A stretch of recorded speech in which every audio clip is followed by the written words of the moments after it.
اللہ الرحمن الرحیم۔ یہ سورۃ بقرہ کی آیت نمبر 285 ہے۔ اس کے بعد ایک اور آیت رہ گئی ہے، انشاءاللہ وہ کل پڑھیں گے۔ تو یہ سورۃ بقرہ کی آخری جو 2 آیات ہیں، ان کی بڑی فضیلت بیان کی گئی ہے احادیث میں۔ ایک حدیث میں یوں فرمایا کہ جس نے رات کو یہ دونوں آیتیں پڑھ لیں تو یہ اس کے لیے کافی ہوگا۔ کافی ہونے کا کیا مطلب ہے؟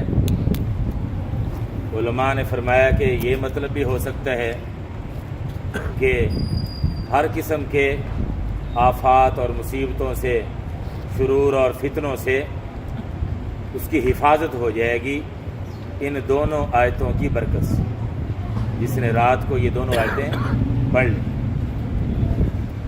ایک اور حدیث میں ہے، فرمایا کہ اللہ پاک نے مخلوق کو پیدا کرنے سے 2000 سال پہلے یہ دونوں آیات لکھی۔ یہ ہیں حدیث کا جو مفہوم ہے۔ فرمایا کہ مخلوق کو پیدا کرنے سے 2000 سال پہلے اللہ پاک نے یہ 2 آیات لکھی، اور پھر فرمایا کہ جو شخص عشاء کے بعد ان کو پڑھ لے گا تو یہ قیام اللیل کے قائم مقام ہو جائیں گے۔ قیام اللیل، رات کا قیام، تہجد کی نماز۔ افضل اور اعلیٰ درجہ تو یہی ہے کہ یہ آیتیں بھی پڑھ لی جائیں، اللہ پاک توفیق دے تو تہجد کی نماز بھی پڑھ لی جائے۔ لیکن اگر تہجد کی نماز نہیں پڑھی گئی بالفرض، یہ دونوں آیتیں پڑھ لیں، یہ آیت اور اس کے بعد والی آیت عشاء کے بعد، فرمایا کہ تہجد کے قیام اللیل کے قائم مقام ہو جائیں گی۔ جی تو کتنی زیادہ فضیلت ہے ان دونوں آیات کی۔ اور حدیث میں یہ بھی فرمایا کہ یہ دونوں آیتیں اس خاص خزانے سے مجھے دی گئی ہیں جو اللہ کے عرش کے نیچے ہے۔ حضرت عمر فاروق رضی اللہ تعالیٰ عنہ اور حضرت علی رضی اللہ تعالیٰ عنہ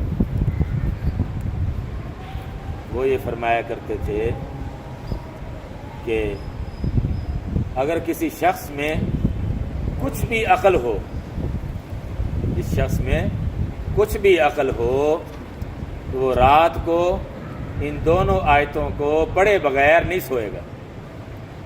اندازہ لگا لیں کتنی اہمیت ہے ان آیتوں کی۔ ایک حدیث میں فرمایا حضور صلی اللہ علیہ وسلم کہ ان آیتوں کو سیکھو، اپنی عورتوں اور اپنے بچوں کو سکھاؤ۔ فرمایا خود بھی سیکھو، اپنی عورتوں اور اپنے بچوں کو بھی سکھاؤ تاکہ یہ فضیلت حاصل کر سکیں۔ اس لیے یہ 2 آیات ہیں، کوئی زیادہ مشکل نہیں، ہمت کر کے ان کو یاد کر لیں۔ زبانی یاد نہ بھی ہو، دیکھ کے پڑھ لیا کریں، سونے سے پہلے دیکھ کے پڑھ لیا کریں۔ تو آج کل تو یہ سہولت ہے، یہ موبائل میں یہ قرآن پاک بھی ہوتا ہے، چلو اگر وضو نہ بھی ہو تو موبائل میں آدمی ویسے بھی پڑھ سکتا ہے بغیر وضو کے بھی۔ وضو ہو تو ظاہر ہے کہ اعلیٰ درجہ ہے، افضل ہے۔ ویسے تو قرآن پاک کو بغیر وضو کے ہاتھ نہیں لگا سکتے نا، لیکن موبائل کے اندر گنجائش ہے، مفتی حضرات یہ فرماتے ہیں۔ اس لیے اگر بالفرض وضو نہیں بھی ہے تو ہر آدمی کے پاس تقریباً آج کل موبائل ہے اور اس کے اندر قرآن پاک ہوتا ہے، تو دیکھ کے پڑھ لیں، کتنی بڑی فضیلت ہے۔ اس لیے یہ 2 آیات جو ہیں یہ بڑی برکت والی اور فضیلت والی، اور ان میں سے یہ جو پہلی آیت ہے، آیت نمبر 285، اس میں اللہ پاک نے ایمان والوں کی تعریف کی ہے اور یہ بتایا ہے کہ رسول پاک صلی اللہ تعالیٰ علیہ وسلم جو تمہیں ایمان لانے کی تاکید کرتے ہیں، حکم دیتے ہیں، جن جن چیزوں پر، جن جن باتوں پر ایمان لانے کا حکم دیتے ہیں تو وہ خود بھی اس پر عمل کرتے ہیں۔ ایسا نہیں ہے کہ صرف تمہیں حکم دیتے ہوں اور خود وہ ان باتوں پر ایمان نہ رکھتے ہوں، ایسا نہیں۔ رسول پاک صلی اللہ تعالیٰ علیہ وسلم ان اعتقادات پر، ان عقائد پر، ایمانیات پر خود بھی یقین رکھتے ہیں، ایمان رکھتے ہیں، جن کا مسلمان ہونے کے لیے جن پر ایمان لانا ضروری ہے، اللہ پر، فرشتوں پر، کتابوں پر، اللہ کے پیغمبروں پر ایمان لانا، یہ ایمانیات میں سے یہ اہم چیزیں ہیں۔ فرمایا کہ رسول پاک صلی اللہ علیہ وسلم خود بھی ان باتوں پر ایمان رکھتے ہیں، اور پھر جو ایمان والے ہیں، سچے اور مخلص مومن ہیں، وہ بھی سارے کے سارے ان تمام باتوں پر ایمان رکھتے ہیں۔ اور اس امت میں سے ظاہر ہے کہ سب سے پہلے ایمان والے کون ہیں؟ حضرات صحابہ کرام رضوان اللہ علیہم اجمعین۔ تو ان کی تعریف ہو گئی اس آیت میں، حضرات صحابہ کرام کی تعریف اللہ پاک نے فرمائی ہے۔ ترجمہ دیکھیں، آمن الرسول، ایمان لائے رسول صلی اللہ علیہ وسلم، یعنی ہمارے پیارے رسول، ہمارے پیارے نبی صلی اللہ تعالی علیہ وسلم، ایمان لائے رسول پاک صلی اللہ تعالی علیہ وسلم، بما انزلا، اس چیز پر، با کا معنی پر اور ما اسم موصول ہے، اس چیز پر جو نازل کی گئی الیہ، ان کی طرف، یعنی نبی پاک صلی اللہ تعالی علیہ وسلم کی طرف نازل کی گئی، وہ کیا ہے؟ وہی ہے، قرآن ہے جی۔ اور علماء فرماتے ہیں کہ وحی کی دو قسمیں ہیں، ایک وحی جلی ہے، بڑی وحی، اور دوسری وحی خفی ہے، اس سے ذرا دوسرے درجے کی، یا یوں کہہ لیں ایک وحی مطلوب ہے، وہ وحی جس کی باقاعدہ تلاوت کی جاتی ہے، وہ ہے قرآن پاک۔ وحی جلی، یہ وحی مطلوب جس کی تلاوت کی جاتی ہے باقاعدہ، وہ کیا ہے؟ قرآن پاک ہے۔ اور دوسری ہے وحی غیر مطلوب، وہ وحی جس کی باقاعدہ تلاوت نہیں کی جاتی قرآن پاک کی طرح، وہ ہے حدیث پاک۔ نبی پاک صلی اللہ تعالی علیہ وسلم کی جو احادیث ہیں وہ بھی وحی ہی ہیں، اللہ پاک کی طرف سے وہ مضمون احادیث کا اللہ پاک کی طرف سے حضور صلی اللہ علیہ وسلم کو عطا کیا گیا ہے۔ اس لیے جیسے قرآن پاک حجت ہے ہمارے لیے، دلیل ہے مستقل، اسی طرح احادیث بھی وہ مستقل دلیل ہے اور حجت ہے دین کے احکام کو ثابت کرنے کے لیے۔ اچھا جی، ایمان لائے رسول پاک صلی اللہ علیہ وسلم اس چیز پر جو نازل کی گئی آپ صلی اللہ علیہ وسلم کی طرف، من ربہ، ان کے رب کی طرف سے، یعنی وحی، چاہے قرآن کی صورت میں چاہے حدیث کی صورت میں۔ اچھا، تو رسول پاک صلی اللہ علیہ وسلم بھی ایمان رکھتے ہیں، یقین رکھتے ہیں، والمؤمنون، اور ایمان والے بھی یا مسلمان بھی، جو بھی مخلص مومن ہیں وہ سب ایمان رکھتے ہیں۔ اب آگے کچھ اہم ایمانیات کو بیان کیا۔ کل آمنا، سب کے سب ایمان لائے، باللہ، اللہ پر، کلن کا معنی سب کے سب، آمنا ایمان لائے، باللہ اللہ پر، اور اس کے فرشتوں پر، اور اس کی کتابوں پر، کتب ہی کتاب کی جمع، اور اس کی کتابوں پر، برسول ہی، اور اس کے پیغمبروں پر۔ اللہ پر ایمان لانے کا کیا مطلب؟ اللہ کی ذات، اللہ کے وجود، اللہ کے وحدہ لا شریک ہونے پر ایمان لائے، اللہ کے ساتھ کوئی اور شریک نہیں ہے، نہ ذات میں نہ صفات میں، جی، جو اللہ پاک کا حق ہے کہ اسی کی عبادت کی جائے، اسی سے دعائیں مانگی جائیں، اسی کے سامنے سر جھکایا جائے، جی، یہ کسی اور کو دیں گے تو شرک ہو جائے گا، تو وہ صرف اللہ کے لیے ان چیزوں کو تسلیم کرتے ہیں جو مومن ہیں۔ وَمَلَائِكَتِهِ، ملائکہ یہ ملک کی جمع ہے، ملک صاحب فرشتے کو کہتے ہیں، لام پر زبر، ملک، ملکن، اور اس کی جمع ہے ملائکہ، فرشتے۔ فرشتوں پر ایمان کیسے رکھنا ہے؟ یہ ایمان رکھنا ہے کہ فرشتے اللہ کی نورانی مخلوق ہے، اللہ نے ان کو نور سے پیدا کیا، اور وہ اللہ کی نافرمانی بالکل نہیں کرتے، ان میں گناہ کی صلاحیت ہی نہیں ہے، گناہ کا خیال ہی نہیں آتا۔ لا یعصون اللہ ما امرہم ویفعلون ما یؤمرون، یہ قرآن میں آتا ہے، سورۃ التحریم میں ہے، فرمایا کہ وہ اللہ کی نافرمانی بالکل نہیں کرتے، اللہ ان کو جو حکم دیتا ہے وہ اس پر عمل کرتے۔ نہ ان کو بھوک لگتی ہے، نہ ان کو پیاس لگتی ہے، نہ ان کو شادی کرنے کی ضرورت ہے، نہ مذکر ہوتے ہیں ان میں، نہ مؤنث ہوتے ہیں، بھوک پیاس نہیں لگتی، کھانے پینے کی ضرورت نہیں پڑتی، ہاں جی، ان کی خوراک کیا ہے؟ بس یہی سبحان اللہ الحمدللہ، اللہ کا ذکر، بس اللہ کے ذکر میں وہ لگے ہوئے ہیں، اللہ کے احکام کی تعمیل میں لگے ہوئے ہیں۔ تو یہ ایمان لانا ضروری ہے۔ نورانی مخلوق ہے، نور سے بنی ہے۔ اور کتنے ہیں فرشتے؟ یہ تعداد صرف اللہ کو معلوم، بس ہمارے ذمہ نہیں ہے کہ ان کی تعداد معلوم کرو، اور نہ ہی کوئی ہمارے پاس ایسی دلیل ہے جس میں فرشتوں کی حتمی طور پر، قطعی طور پر تعداد بیان کی گئی ہو۔ بس ایمان لانا ضروری ہے کہ جتنے بھی اللہ کے فرشتے ہیں میں ان سب کو مانتا ہوں، سب پر ایمان لاتا ہوں۔ نام کیا کیا ہیں؟ 4 فرشتوں کے نام تو مشہور ہیں، اور اس کے علاوہ ہاروت ماروت قرآن میں 2 اور فرشتوں کے نام آئے ہیں، باقی اللہ کو معلوم ہے، تعداد بھی اللہ کو معلوم ہے۔ وَكُتُبِهِ، اور اس کی کتابوں پر بھی ایمان۔ اس طرح سے کہ اللہ نے پچھلے پیغمبروں پر اور ہمارے نبی پر جو جو بھی کتاب نازل کی ہے میں اس سب پر ایمان لاتا ہوں۔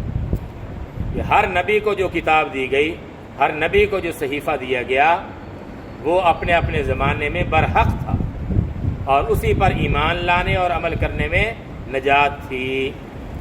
اب آخر میں اللہ نے قرآن کریم نازل فرما دیے ہے، اب نجات اللہ نے اسی میں رکھی ہے قیامت تک کے لیے۔ یہ گویا اس نسخہ ہدایت کا آخری ایڈیشن ہے، کامل ایڈیشن ہے، قیامت تک رہنمائی کرنے کے لیے یہ قرآن آیا ہے۔ اب ایمان سب پر رکھیں گے، لیکن زندگی کس کے مطابق گزاریں گے؟ قرآن کریم کے مطابق زندگی گزاریں گے۔ وہ اپنے اپنے وقت میں برحق تھیں جو بھی آسمانی کتابیں نازل ہوئی، تورات ہو یا انجیل ہو یا زبور ہو، ہاں جی، یا قرآن کریم ہو یا صحیفے ہوں، حضرت ابراہیم علیہ السلام کے صحیفے، دوسرے نبیوں پر جو صحیفے نازل ہوئے۔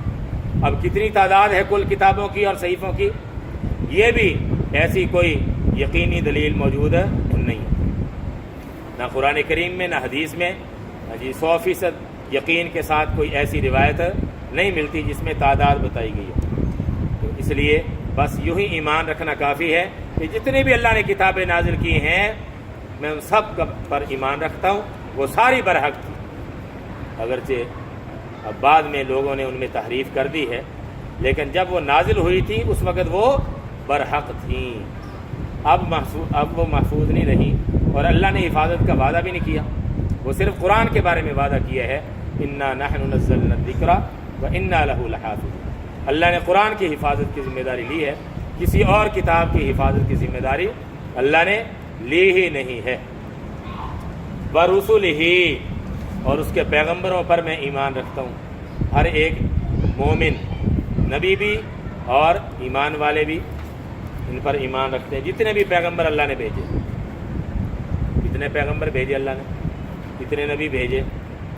تو عام جو مشہور روایت ہے 1,24,000 والی، لیکن یہ یاد رکھیں یہ کوئی ایسی بہت زیادہ مضبوط روایت نہیں ہے، یہ روایت کمزور ہے، عام مشہور ہے، اس لیے احتیاطاً یہ کہہ دیا جاتا ہے 1,24,000 کم و بیش پیغمبر۔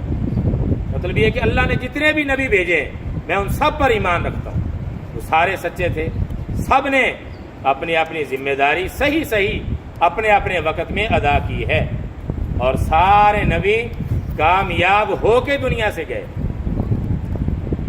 یہ 15 دن کا جو کورس ہم نے رکھا تھا اس میں میں نے یہ بات بھی عرض کی تھی اس ضمن میں، یہ عقیدہ رکھنا بھی ضروری ہے، چاہے کسی نبی پر کوئی ایک بندہ بھی ایمان نہ لایا ہو، لیکن یہ یقین عقیدہ رکھنا ضروری ہے کہ وہ نبی بھی کامیاب گیا ہے دنیا سے، اس لیے کہ اس نے اپنی طرف سے پوری اخلاص کے ساتھ، ذمہ داری کے ساتھ فریضہ نبوت اور رسالت کو ادا کیا ہے، پوری ذمہ داری کے ساتھ۔ جب پوری ذمہ داری کے ساتھ اس نے اللہ کا پیغام پہنچا دیا، توحید کا پیغام پہنچا دیا، اللہ نے کسی کو ایمان کی توفیق نہیں دی، تو اس میں نعوذ باللہ کوئی پیغمبر کی ناکامی نہیں ہے، اس لیے کہ ہدایت تو اللہ کے قبضے میں ہے، ہدایت تو اللہ دیتا ہے، پیغمبر دعوت دیتا ہے، تبلیغ کرتا ہے، لیکن ہدایت صرف اللہ کے قبضے میں ہے. انک لا تہدی من احببت ولکن اللہ یہدی من یشاء. قرآن کی یہ آیت ہے، 20ویں پارے میں یہ آیت. فرمایا کہ اے نبی جی ہدایت آپ نہیں دے سکتے، ہاں ہدایت جس کو اللہ دے اسی کو ہدایت ملتی ہے. تو پیغمبر صلی اللہ علیہ وسلم نے، ہر نبی نے دیانتداری کے ساتھ اپنا فریضہ 100% صحیح ادا کر دیا. اس لیے یہ یقین رکھنا ضروری ہے کہ ہر نبی کامیاب ہو کے دنیا سے گیا ہے، ورسل تمام پیغمبروں. اچھا تو ایمان والے کیا کہتے ہیں جی؟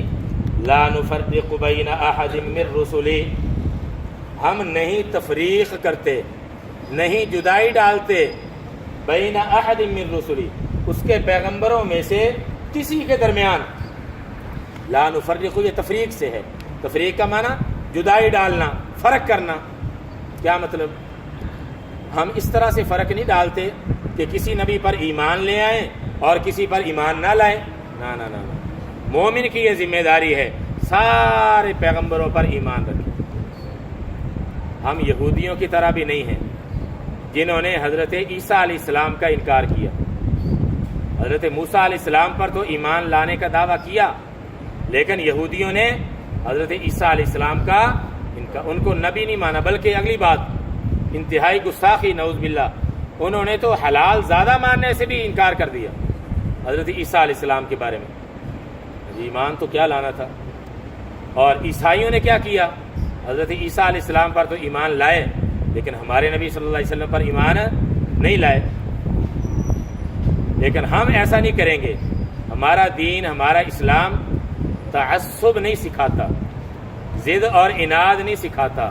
ہمارا دین، ہمارا اسلام وہ اعتدال سکھاتا ہے، انصاف سکھاتا ہے، سارے پیغمبروں کا احترام سکھاتا ہے. لا نفرق بین احد من رسلی، ہم اس کے پیغمبروں میں سے کسی کے درمیان تفریق نہیں ڈالتے. تفریق نہ ڈالنے کا کیا مطلب؟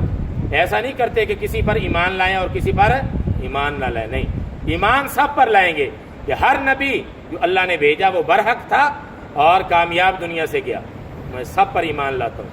ہاں، فضیلت کے اعتبار سے اللہ نے تفریق فرمائی. خود اللہ نے تفضیل، کسی کو فضیلت زیادہ دے دی ہاں جی دوسرے کے مقابلے میں. اور یہ اللہ نے خود فرما دیا ہے. 3 پارے کی پہلی آیت آپ پڑھ چکے ہیں ترجمے میں. تلک الرسل فضلنا بعضهم علی بعض. اللہ خود فرما رہے ہیں کہ ہم نے بعض پیغمبروں کو دوسرے بعض پر فضیلت عطا فرما دی ہے. اور سب سے زیادہ فضیلت ہمارا ایمان ہے، ہمارے پیارے نبی صلی اللہ تعالیٰ علیہ وسلم کی ہے. اور پھر دوسرے نمبر پر سیدنا حضرت ابراہیم علیہ السلام کی فضیلت ہے. اور تیسرے نمبر پر حضرت موسیٰ علیہ السلام کی فضیلت ہے. تو یہ فرسٹ، سیکنڈ، تھرڈ، یہ 3 پوزیشنیں بتا دیں آپ کو، بس اتنا ہی کافی ہے. ہاں جی، سارے پیغمبر ہمارے لیے قابل احترام. لا نفرق بین احد من رسلی وقالوا سمعنا. صحابہ کرام کی تعریف ہو رہی ہے. میں نے گزشتہ درس میں بتایا تھا نا، جب پچھلی آیت نازل ہوئی تھی اللہ نے فرمایا کہ تمہارے دل میں جو کچھ ہے چاہے ظاہر کرو یا چھپاؤ اللہ اس کا حساب لے گا. صحابہ کرام پریشان ہو گئے، حضور صلی اللہ علیہ وسلم کے پاس آئے کہ جی اللہ پاک تو یہ فرما رہا ہے کہ دل میں جو خیالات آئیں، جو کچھ ہوگا اس پر اللہ حساب لیں گے. تو اب جو غیر اختیاری خیالات آتے ہیں اس پر بھی حساب ہو گیا تو ہم تو مارے گئے. رسول پاک صلی اللہ علیہ وسلم نے صحابہ کرام کو فرمایا کہ تم اہل کتاب کی طرح نہ کہنا جنہوں نے یہ کہا تھا سمعنا و عصینا، کہ ہم نے سن تو لیا اللہ کا حکم لیکن ہم نعوذ باللہ ماننے کے لیے تیار نہیں. فرمایا تم یوں کہو سمعنا و اطعنا، کہ ہم نے اللہ کا حکم سن لیا، جو بھی حکم آیا ہم دل و جان سے ماننے کے لیے تیار ہیں. تو صحابہ کرام نے یہ جملہ کہا، اللہ پاک نے قرآن کا حصہ اس کو بنا دیا، وہی نازل فرما کے ہاں جی وقالوا سمعنا و اطعنا. فرمایا کہ ان ایمان والوں نے کہا سمعنا، ہم نے سن لیا، یعنی اللہ کا حکم جو بھی حکم آیا ہم نے سن لیا. سننے کی 2 صورتیں ہوتی ہیں. ایک سننا ہوتا ہے بس محض سننا، دل سے قبول کرنے کے لیے تیار نہیں، اور دوسرا ہے قبول کرنے کی نیت سے سننا. یہ مراد ہے، دوسرا معنی یہ مراد ہے. وقالوا سمعنا، اور انہوں نے کہا ہم نے سن لیا. وَأَطَعْنَا اور ہم نے اطاعت کر لی، فرمانبرداری کر لی، کرنے سے مراد ہم نے پکا ارادہ کر لیا کہ اللہ کا جو بھی حکم آیا ہم ماننے کے لیے تیار ہیں۔ اللہ رب العزت نے اپنے نیک بندوں کی اس بات کو نقل کر کے ان کی تعریف بھی فرمائی، اور پھر اگلی آیت میں وہ پریشانی بھی دور کر دی جو صحابہ کو ہوئی تھی کہ جی غیر اختیاری جو خیال آئیں، وسوسے آئیں، ان پر بھی حساب ہو گیا تو ہم تو مشکل میں پڑ جائیں گے۔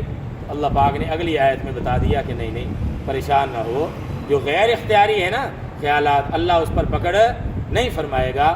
لا یکلف اللہ نفسا الا وسعها، طاقت سے زیادہ اللہ نے کسی پر کوئی بوجھ نہیں ڈالا۔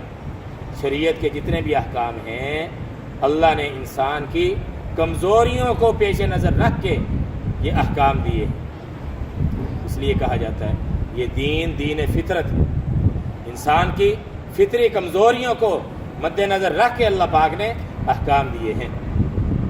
وقالوا سمعنا واطعنا، اور انہوں نے کہا کہ ہم نے سن لیا اور ہم نے بات مان لی یا ہم نے فرمانبرداری کی۔ غفرانک، غفرانک، آپ سے بخشش مانگتے ہیں۔ غفرانک یہ مغفرت کے معنی میں ہے، بخشش۔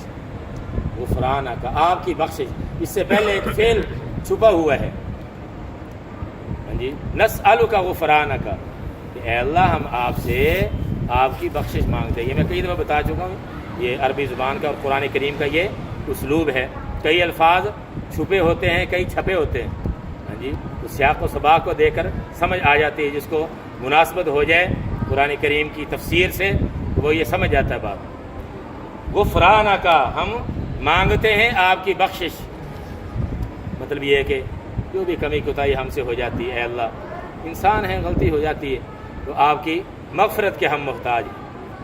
غفرانک ربنا، آپ کی بخشش مانگتے ہیں اے ہمارے پروردگار۔ دنیا میں بھی ہمیں اے اللہ آپ کی ضرورت ہے، ہم محتاج ہیں، اپنی محتاجی اور مسکینی اللہ کے سامنے بیان کی جا رہی ہے، اور آخرت میں بھی اے اللہ آپ کے ہم محتاج ہیں۔ کیوں؟ وَإِلَيْكَ الْمَصِيرُ، اور آپ ہی کی طرف لوٹنا ہے۔